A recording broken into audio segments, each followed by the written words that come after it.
Zee 24 तास एक पाऊल पुढे। तर महिला दिनानिमित्त आता जाणून घेऊया नाशिकच्या सुनीता पाटील यांच्याबद्दल। कुणाचेही हात थरथरतील आणि शरीराला कंप फुटेल असा मोठा क्लेशदायक व्यवसाय सुनीता पाटील करतायत। हा व्यवसाय आहे स्मशानात मृतदेहांसाठी लाकडं पुरवण्याचा। पाहूयात एक स्पेशल रिपोर्ट। लाकडं वेचणाऱ्या या आहेत सुनीता पाटील। ही लाकडं घरची चूल पेटवण्यासाठी नाही तर चक्क स्मशानभूमीत वेचली जात आहेत।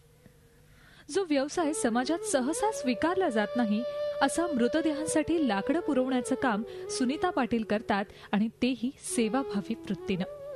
ही लाकडं महापालिका पुरवते, पण स्मशानभूमीत नागरिकांना लाकडं देणं, मृतदेहांना आवश्यक द्रव्य लावणं, पार्थिवांना आंघोळ घालणं अशी अत्यंत क्लेशदायक कामं सुनीता करतात।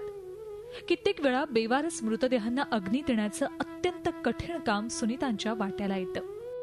5-6 वर्ष झाले मी हे काम करते। माझे 2 मुलं आहे, एक 9वीला एक 6वीला आहे व माझे मिस्टर पण या कामामध्ये मला मदत करतात। आणि कधीही बॉडी आली 24 तास मी तत्पर असते या सेवेसाठी, कधीही नाही म्हणत नाही।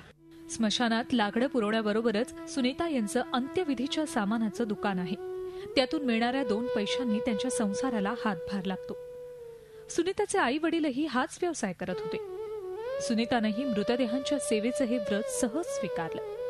सुनीताच्या या सेवेची दखल घेत शासनानं हिरकणी पुरस्कार देऊन त्यांचा गौरव केलाय।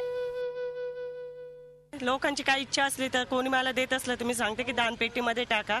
आणि फक्त आपल्या दुकानातनं जर काही घेतलं, तूप, बांबू वगैरे, कामट्या, शॉल, खोबरा वाट्या, तर त्याचे फक्त पैसे पडतात। बाकी शासनाकडनं सर्व मोफत आहे। लाकडं, रॉकेल, गवऱ्या, मडकं। अंत्यसंस्कारांवेळी ही कामं कुणीतरी करावीच लागतात। हात थरथरतील आणि अंगावर शहारे आणणारी अशी ही जबाबदारी, ती हाताळण्यासाठी मनाचं मोठं धाडस लागतं आणि संवेदनशीलताही। सेवाभावी वृत्तीनं हे काम चोख करणाऱ्या सुनीताचं योगदान नक्कीच मोठं आहे। झी 24 ताससाठी नाशिकहून योगेश खरेसह ब्युरो रिपोर्ट, मुंबई। झी 24 तास एक पाऊल पुढे।